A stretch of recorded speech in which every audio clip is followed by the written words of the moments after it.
We're getting a full XP rework for Marvels Avengers. That's coming right out of their blog post that was out yesterday. We're going to go and deep dive all of this and what this means for new players as well as existing players right now. Ladies and gentlemen, welcome to Assemble. I'm Matt. How are you doing? It's Friday. It's the weekend. You got WandaVision out. We got lots of stuff to do and lots of stuff to talk about. So let's get into this XP rework news with the blog posts out by Square over on their site. So Square Enix blog post reads like this. Based on these issues, we will be increasing the amount of XP needed to level up, starting from around level 25. This amount will increase the closer you get to level 50, so that it will take longer to reach higher levels, and will only affect character levels, not power levels. If you already have level 50 characters, which is the current maximum, it won't affect you. If you have a character who isn't level 50 and want to speed up their progress, take this time to do so before the March 18th update. And the last note they made was, due to a bug we discovered, players could level characters at a blistering pace if they had multiple high level characters, and we intend to fix this issue once Clint arrives. So this has got everybody all in kerfuffles and all worked up right now, because what does this mean for the grind? And that Marvel's Avengers is looking to implement more grind into a game that has had a terrible amount of issues all the way up till now, trying to get this thing still kind of off the ground and running, and they keep seemingly having issue after issue after issue. The question is this XP rework really that bad? If you guys take a look over at the Marvel's Avengers official Discord, they actually run in more detail as to what's going on with this rework.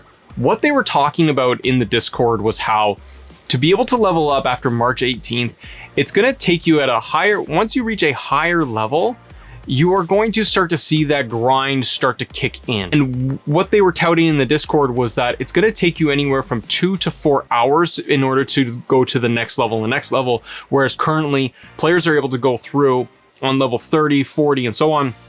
And once they are around that mark, you know, they can level up 2 to 3 times, sometimes even within a mission.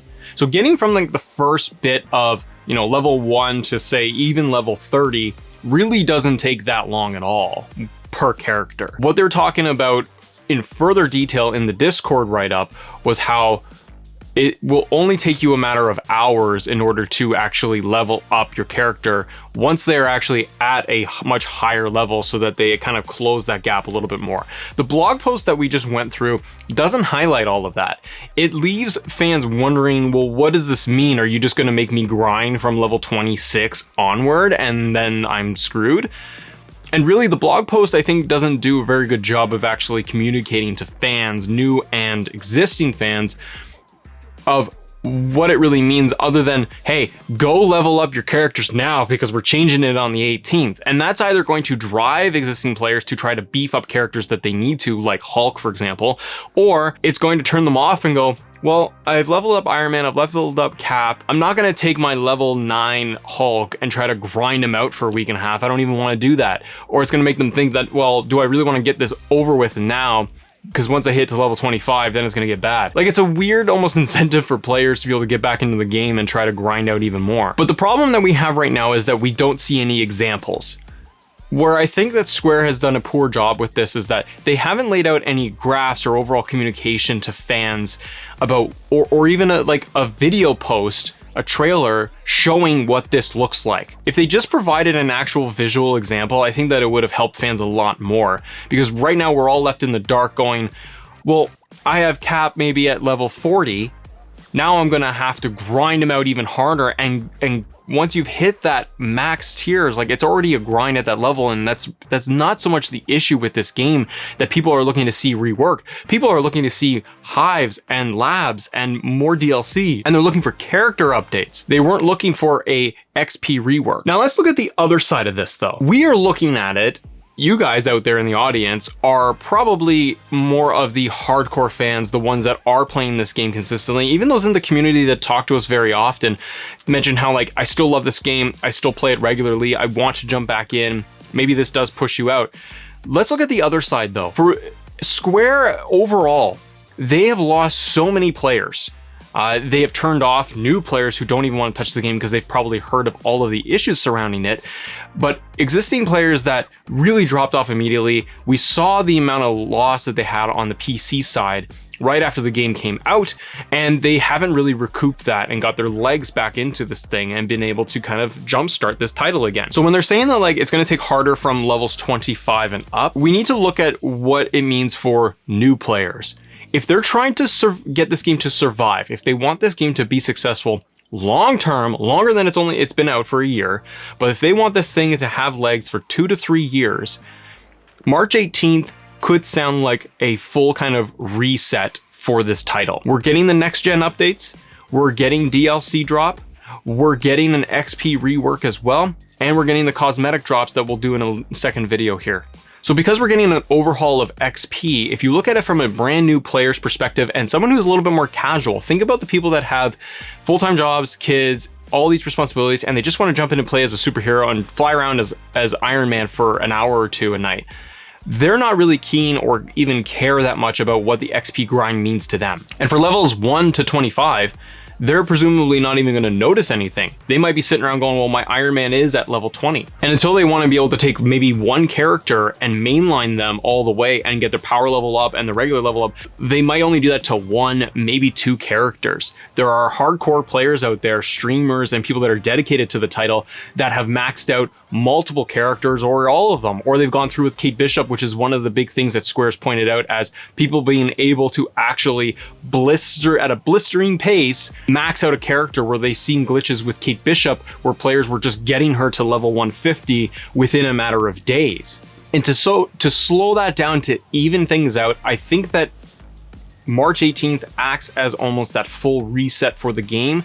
The positive spin on this, guys, is that it could mean that new players will come in to see the next gen updates. They won't necessarily know the reworking of the XP to see how it actually impacts them. And if it makes things a little bit more fair, then it might work better for casual fans and the larger audience to come in to say they have more of a structure in place. It also can slow players down, right? And that's the other thing we need to consider. Because players don't have a ton of end game content to work with, we don't have the labs, we don't have additional DLC like on schedule like we were promised originally, we don't have all of these extra pieces of content to work with. So with the current state of the game itself, we have been able to go through and take our Iron Man and our Thor and max them out, sometimes within a matter of days or weeks, get them all the way to the top. You've done everything, you've played all the missions, and that's why I think so many players have sat here and gone, well, now what? I've done everything. There's nothing to do, there's no new content, give me more, give me more, give me more. If we went back to the beginning and they had leveled this out already and they reworked the XP, or they just came out with the XP saying, this is the leveling system. It's going to be steady all the way through from levels 1 to 25, and then you're going to start to experience more of a grind. If that was what we had originally when the game launched, then maybe fans wouldn't be as vocal and as angry about this. Maybe they would, because maybe the system itself is just inherently broken and it's not good for players to have to grind, or people that are wanting to grind and get to level 50 are going to do it anyways. So be it. But if they had slowed things down and slowly leveling down originally, it could mean that they would have had more time to be able to pace out additional content. Players would have taken more time to level up their characters, and it might have given them the feeling that they had more to do. It doesn't change the fact that the missions are repetitive. It doesn't change that we're dealing the same hallways and the same stinking elevators every week, same robots all the time. That is still all there, and those are inherent issues with this. But speaking to the XP rework specifically, it may not necessarily be that bad, especially because we don't have the hard statistics in front of us. And other than what they posted on the Discord saying that it might take you 2 to 4 hours to level up if you are beyond the initial 25 level on March 18th, is it going to be that bad? I don't know. But what is not good and what has not been very crafty and well crafted is their approach to all of this. Again, give me a trailer, give me a actual update displaying all of this. Why not go with the March 18th update when we got the last War Room and show us the Clint DLC, all the updates that you're getting for next gen, and then put in the XP rework in there as well. That might have actually helped fans because they would have said, well, I'm getting new content, I'm getting all these updates for next gen. Oh, they're reworking the XP, we'll see what that means. It may have still stung a little bit, but we would have been able to kind of balance it maybe with the good news of DLC and how it looks on next gen. There's still a lot of questions to be answered. We still don't fully know what this looks like.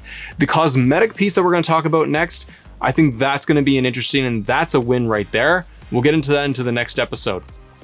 What do you all think of the XP rework? This has a lot of people in the community really up in arms, angry about it, upset that they're getting it all reworked, that they have to grind out their characters now and it's ridiculous. But do you feel that way, or do you see it also as an opportunity to go, okay, well now I'll slow down, or I'll max out my characters now, and if it only takes a couple of hours, 2 hours maybe, to get to the next level and the next level, and they make some adjustments along the way, maybe it will work out better in the long term. Ladies and gentlemen, thank you so much for joining us here on Assemble. I'm Matt. If you can, do me a favor, like, share, subscribe, hit the notification bell. Get all the updates on all the content we're doing, from everything from Marvels Avengers to Call of Duty and more. We got our gaming news and updates every single day here on the show. I would love it if you guys join us and join the Assemble community. Thank you guys so much, as always, for watching. And as always, thank you guys for assembling with us. See ya.